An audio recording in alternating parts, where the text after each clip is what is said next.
So hi, everyone. Thanks for joining us. This is a little bit different of a session this morning. It's about a book that I've been working on that I wanted to share with everyone.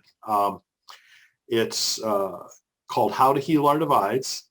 It's got 31 contributors to it. So I actually am not writing it myself. I partnered with 31 people to write the book. But I wanted to introduce it to you, tell a little bit about how it came about, and answer any questions that anyone has. So when the pandemic hit last year, I had originally planned to produce 8 in-person conferences during 2020. And obviously that all went away, and I converted them to online conferences. But I also started doing interviews, online video interviews. And the first series of interviews was called Reading Hope in Trying Times. And the idea was, I had all these author friends that were going to be speaking at conferences that no longer were going to take place. They were going to try to introduce books that, they couldn't go on book tours for. So I thought, well, let me, do some interviews with them, and also knowing that, many of the people that were going to attend conferences, had time on their hands. So I started that interview series. Between March and June, I ended up interviewing 78 people because I just kept getting introduced to more and more folks that were interesting, a lot more kind of on the activist front as opposed to just authors. So I did a second interview series leading up to the election called Faith, Hope, and Love During the Election. And I always felt that after the election, I wanted to do another interview series about healing divides. And because I've never seen our country as polarized as what I've experienced over the last couple of years.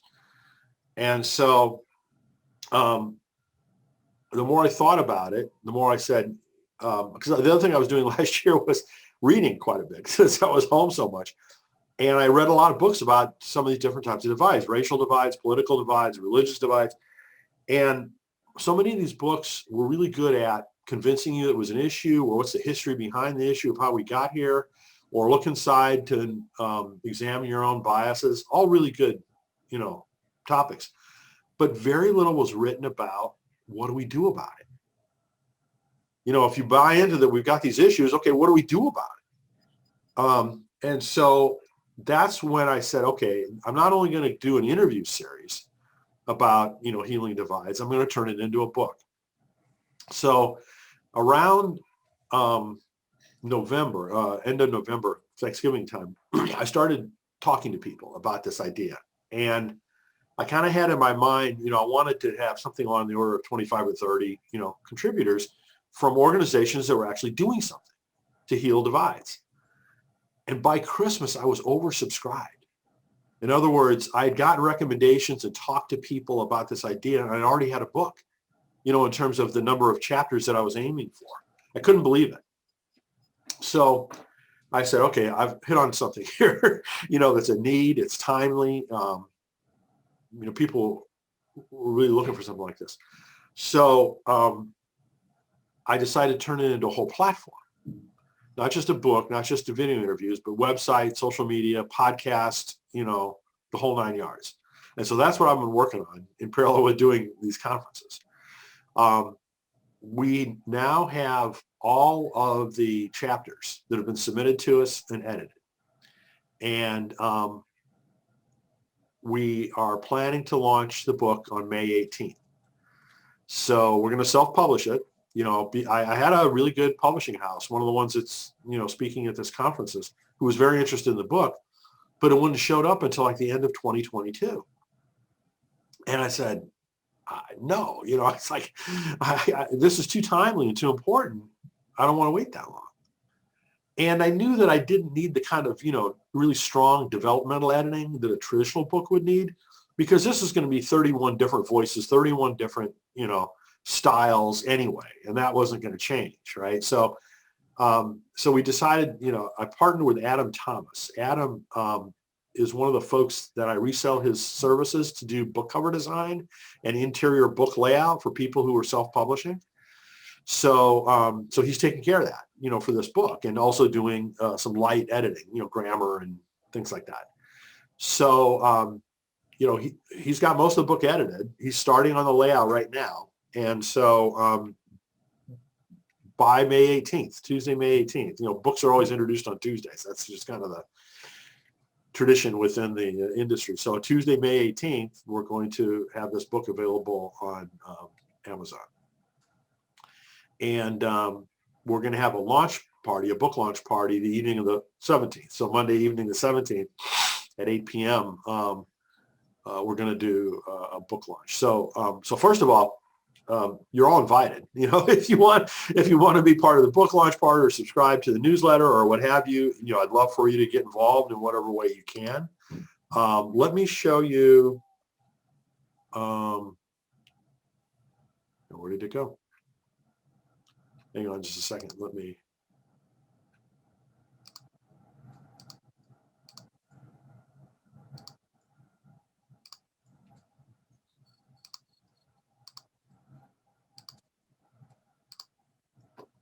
Okay, I'm going to show you the website. So this is the website, How to Heal Our Divides, just howtohealourdivides.com. It's amazing, when I went to look for writingforyourlife.com, it was available. When I went to look for publishingincolor.com, it was available. So some of these longer domain names, are surprisingly available. So in any event, here is a list of organizations that are featured in the book. Absalom Jones Center for Racial Healing is kind of the Episcopal Church's racial reconciliation arm, so to speak. Arabon is an independent company that does racial reconciliation training. Three Practices and the Better Arguments Project both have to do with having better arguments, I guess is the best way to put it, to be able to talk civilly amongst people that you don't agree with. And the Three Practices has got online training and online forums like that they hold periodically. I mean, just like with the whole rest of the world, many of these organizations, had to completely change their delivery model. Instead of in-person events to take them online. And just like with Publishing in Color, there's pros and cons to that. I mean, one of the pros is that, you don't have to be geographically close to where the conference is. You don't have to travel to it. So, so there's a mix of all kinds of different things. Here's one, Center for Native American Youth. So one of the chapters in the book is about, kind of like healing our divide with Native Americans. I'll just pick a couple of these out just to, show you some examples. Church of the Holy City is in Washington, D.C., and it's almost half church, half technology incubator or startup incubator. It's very entrepreneurial. And, the guy who's the head pastor is also like the lead entrepreneur, mentor kind of a thing. And so they help, small inner city companies get going. There's some international examples. Combatants for Peace. Oops, that's interesting. I need to fix my link there. That has to do with the Israeli-Palestinian divide. Cornelia has to do with healing in Ireland. Dinner Church Movement, and there's another one later on called the People's Supper. These are both like dinner church organizations. In other words, kind of changing the model of church to be oriented around people sharing dinner together, and in particular making that a very multi-racial, multi-ethnic, very inclusive types of environments. So here's the Julian Way. This is an organization that helps other organizations deal with the acceptance of people with less abilities. This organization, Matthew 25, Mateo, I always forget how to say 25 in Spanish. I'm sorry. This has to do with immigration. Let's see, what else do I want to? St. Andrew's United Methodist Church. This is just a church. It's the United Methodist Church outside of Denver. But what they've done is the senior pastor of that church wrote a book that was the best book that I read last year about this whole area. It was called A House Divided. And basically what he did was a sermon series on all these different controversial issues. Immigration, race, politics, abortion, you name it. And it's a church that's diverse in terms of political following. So how he handled that, I thought, was just a really great role model. And then the last one I'll talk about is Vote Common Good. There's a great organization that has got several people who have contributed to this book that are part of that group as well. And, basically it's what it says, vote common good, to really get people to vote with an emphasis on what's good for the country as a whole. So similarly, I've got a list of contributors. Many of these people are the people that lead some of these organizations. So Todd Deathridge leads Telos. Catherine Dowdy leads Roots of Justice. Mark Feldmeyer is the pastor at that church I was just talking about. Each one of these have written the chapters in this book. There are some, people are a little bit more well-known. Diana Butler Bass is here. Brian McLaren is here. Parker Palmer, Shane Claiborne, Reverend Dr. Frank A. Thomas, Reverend Michael W. Waters. So, some of these folks don't lead, those organizations. Some of them wrote chapters that are like introductions to the book, basically why this matters, introducing, the whole topic. And then the rest of the book is all of the chapters that are about specific organizations. So in any event, let's see, I'm trying to think. Here's, if you want to join the launch team, just click on the launch team. You'll get a free copy of the book, a free electronic copy of the book. Once it's available, you can have access to the launch team party, other kinds of things like that. What we ask people to do in return is to post about the book in social media when it becomes available, write a review of the book on Amazon, and optionally, if you want to, order a copy of the book for a friend. So all you do is, give out your name and email address. And right now we've got about 200 people on the launch team for this, which, is kind of exciting. So anyway, like I said, I just wanted to share with you all that this was going on. And any questions? Does anybody have any questions? I should look at the chat box here too.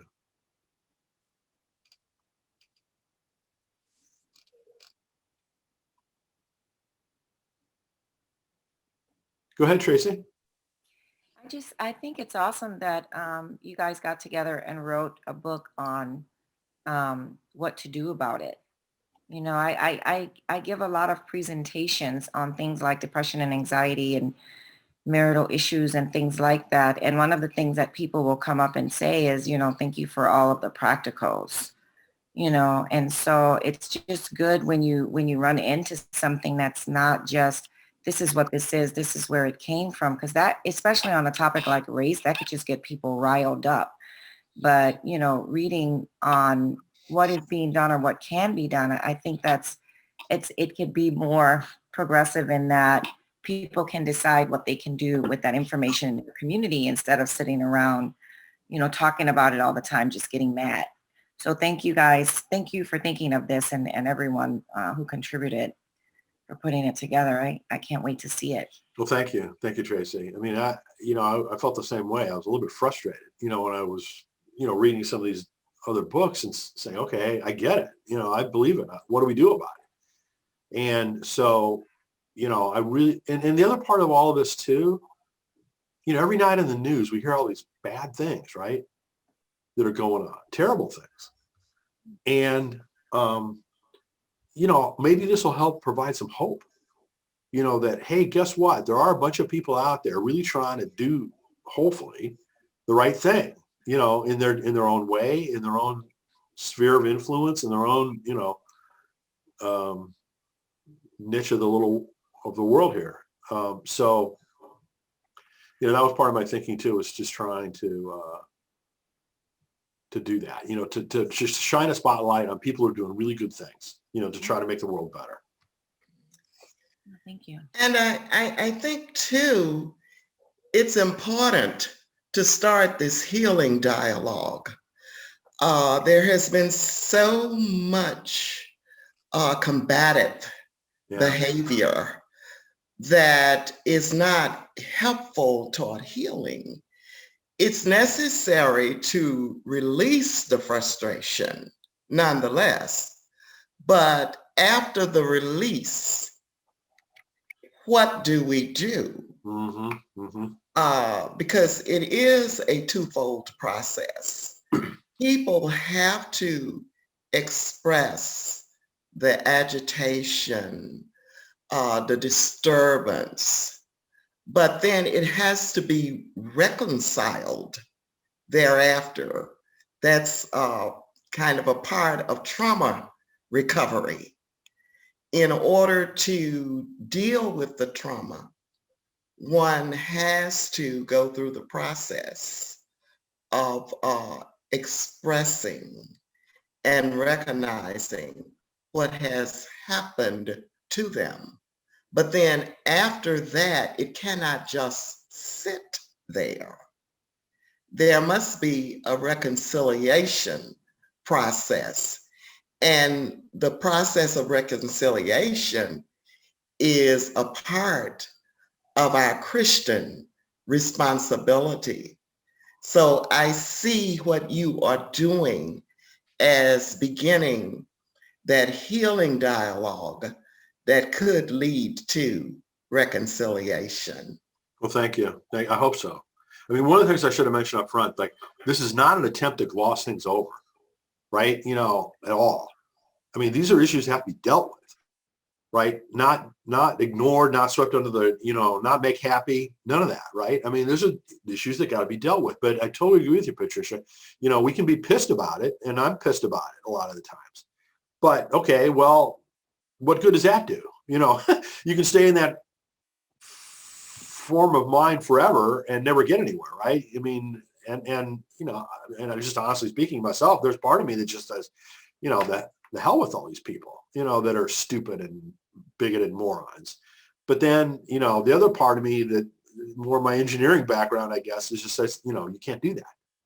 You can't do that. You have to figure out a way to at least eat away at the margins, right? I mean, there's some people that are going to listen, some people that may change, some people, and both sides, I mean, that's, but anyway, so, but it's, as you said, I mean, this is a long, hard process. So Ebony, did you have something you wanted to say too? Yes, I want to commend you definitely on this, this effort, and good call on the timeliness. I mean, things are changing, not so quickly that this will be irrelevant, but more so, like you said, a sense of urgency to dialogue, engage, and unite right now is so true.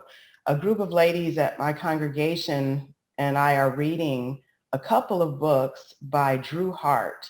And specifically, one is called Trouble I've Seen, Changing the Way the Church Views Racism.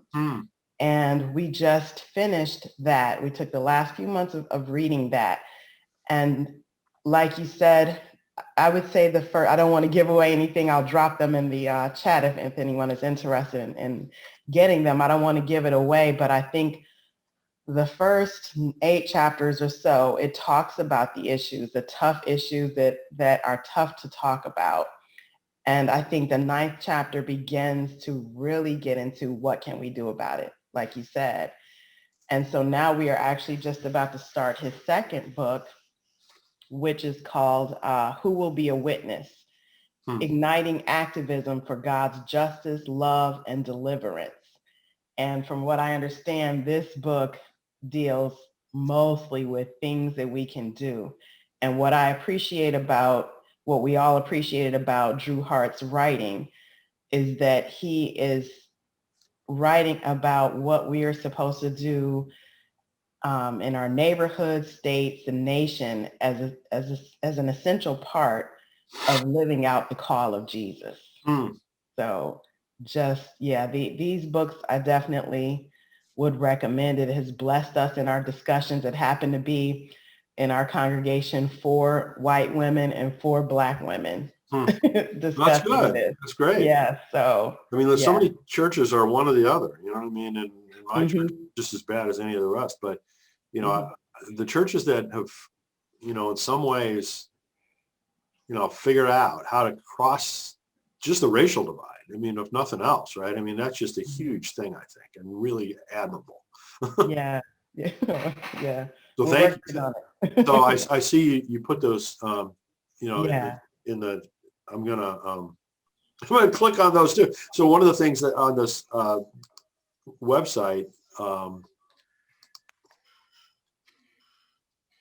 let's see, I've got a. So that's not what I'm looking for. Here we go. I've created a bookstore for this also. And some of the books are books that have already been published by the different contributors that I was showing you. And then this is a set of additional recommended reading. So, you know, on a variety of these different types of divides. And so I need to look at those books that you just mentioned, Ebony, and add them to this list. So thank you for that. Okay, well, anything else? Anybody wants to, I'm trying to figure out, there we go. Anything else that anyone wants to chat about? Well, thank you, you know, for listening in. You know, if you have any suggestions about this effort, one of the things, you know, since I got so quickly oversubscribed, I'm already working on a list for a second book, because there's so many organizations that I found out about since the first of the year, in addition to the ones that, you know, highlighted in this first book.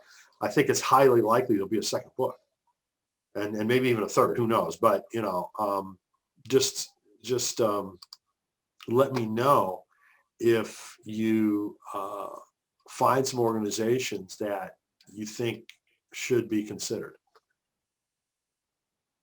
Okay. All right. Well, thanks again, everyone. Next up is Rochelle Gardner. Rochelle is another one of the excellent agents who's part of this conference, and you know, has done a really good presentation on book proposals. So we'll see you again soon. Thanks very much, everyone.